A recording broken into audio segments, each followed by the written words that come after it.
down, I know you got me, baby.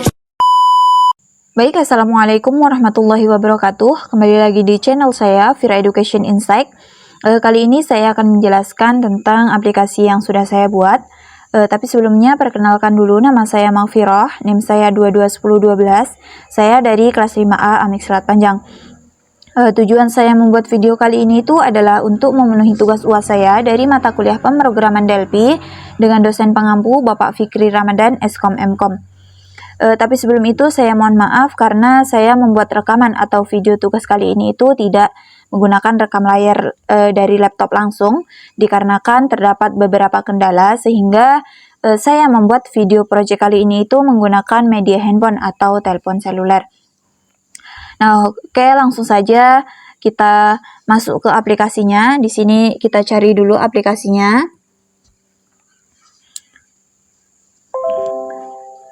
Oke, jadi aplikasi yang sudah saya buat itu menggunakan VB dari Microsoft Visual Studio 2008, yang mana aplikasi yang saya buat itu bernama aplikasi Breezy Laundry.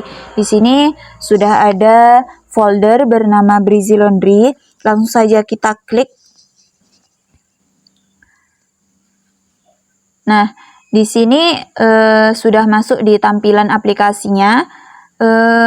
Aplikasi Breezy Laundry ini merupakan aplikasi kasir yang mana tujuannya itu untuk mempermudah perhitungan dan pengelolaan atau penginputan data pelanggan. Nah, aplikasi Breezy Laundry ini memiliki 3 halaman, yaitu ada halaman form input data pelanggan, ada form tabel data pelanggan, dan ada halaman form laporan data pelanggan. Nah, dari ketiga halaman tersebut, saya menggunakan beberapa jenis komponen. Contohnya pada form input data pelanggan saya ada menggunakan komponen label, ada group box, ada text box, ada juga combo box, ada data time packer, ada button, dan ada radio button.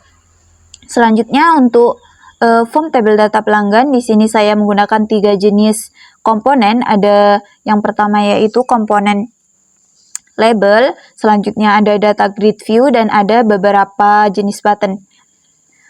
Dan yang terakhir ada halaman form laporan data pelanggan. Di sini saya menggunakan 2 jenis komponen, yaitu ada 2 buah label dan ada 1 button. Nah, dari ketiga halaman tersebut masing-masingnya itu memiliki coding. Contohnya itu di sini saya akan menampilkan coding dari form input data pelanggan.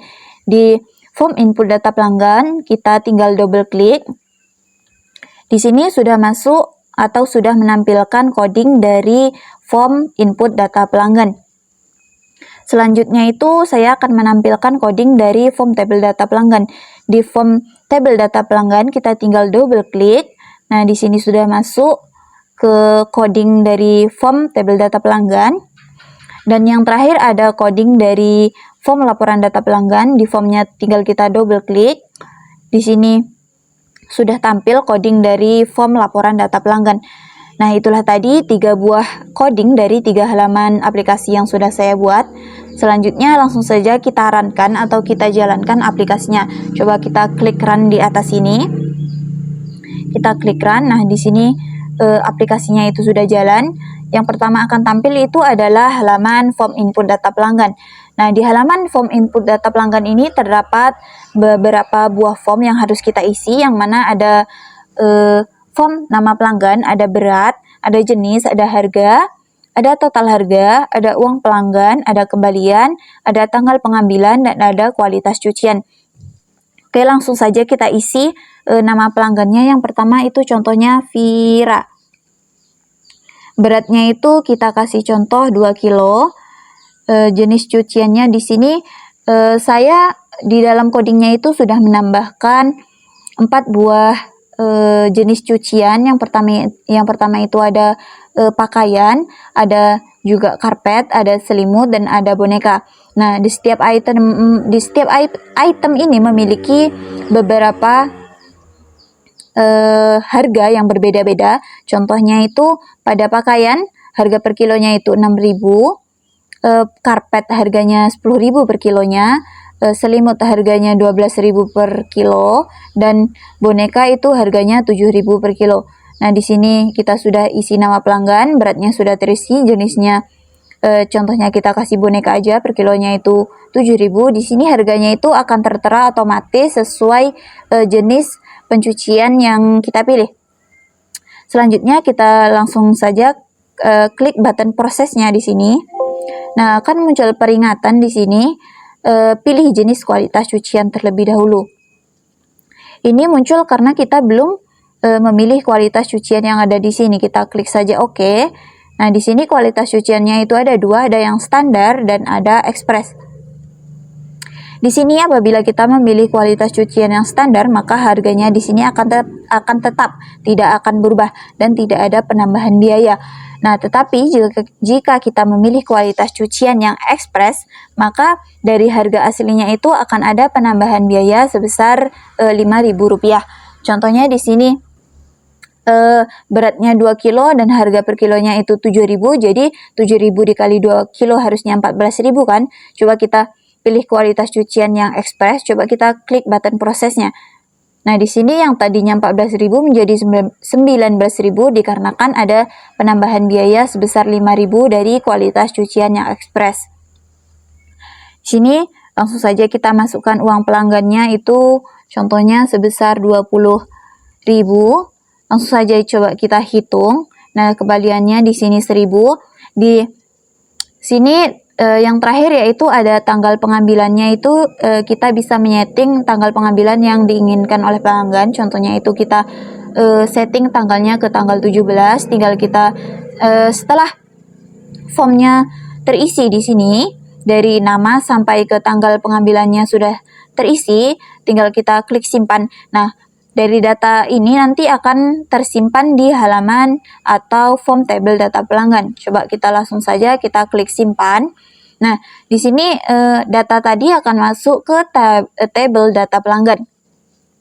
Nah, ini datanya sudah masuk. Yang namanya itu Vira, berat cuciannya itu 2 kilo, jenisnya boneka, total harganya 19.000 dan tanggal pengambilannya tanggal 17. Nah, di halaman form tabel data pelanggan ini memiliki beberapa button.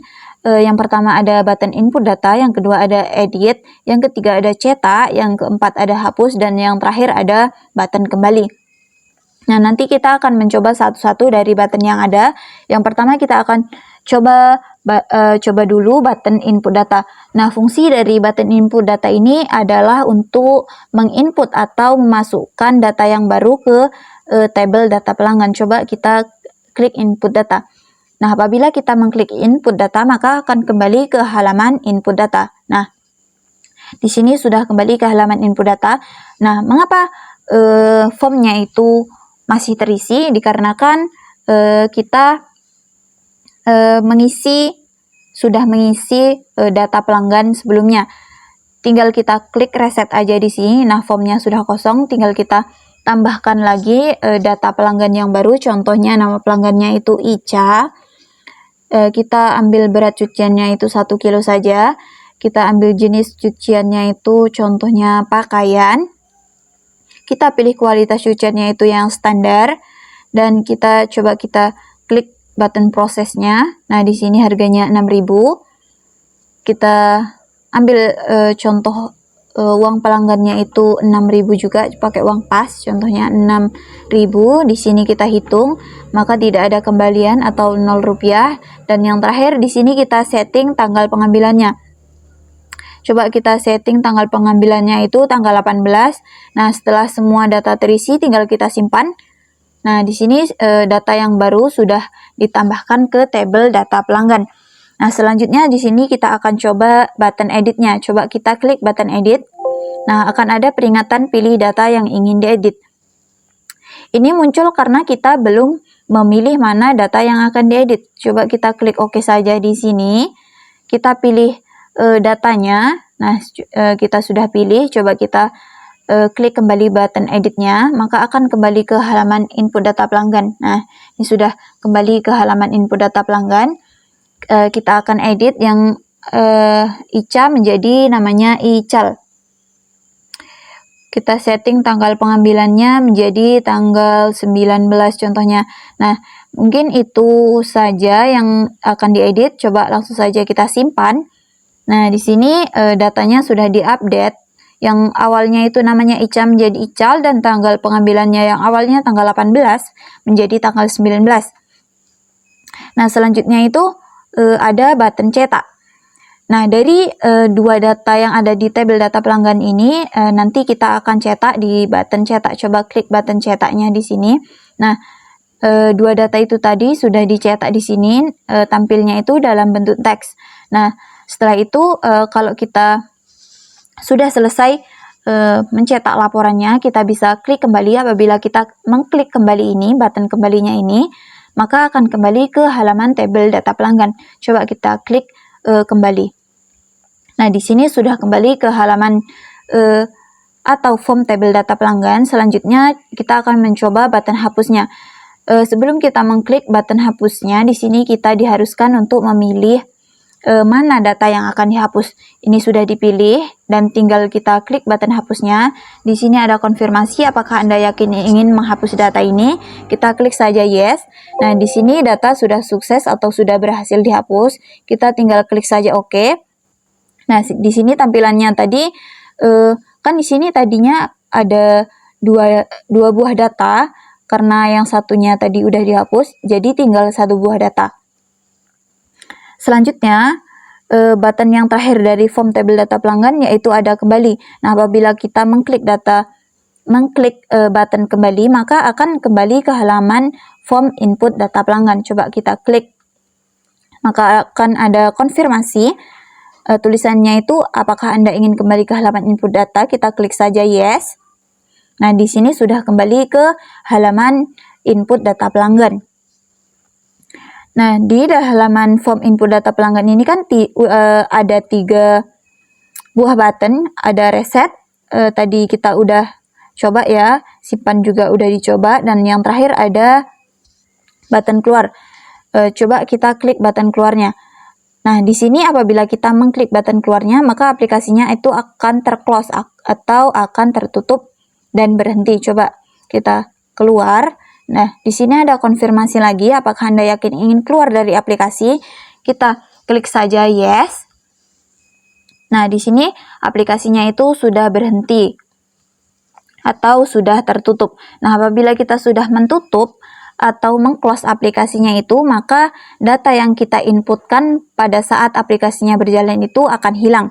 Dikarenakan di sini saya membuat aplikasi ini tidak menggunakan database, sehingga data itu akan terinput pada saat aplikasinya berjalan. Tetapi pada saat aplikasinya sudah tertutup atau sudah tidak berjalan lagi, maka data yang sudah diinputkan itu akan hilang. Nah, mungkin itulah sedikit penjelasan dari aplikasi yang sudah saya buat. Sekiranya dapat dipahami, mohon maaf apabila banyak kesalahan atau banyak kekurangan. Saya akhiri, wabillahi taufik wal hidayah. Wassalamualaikum warahmatullahi wabarakatuh.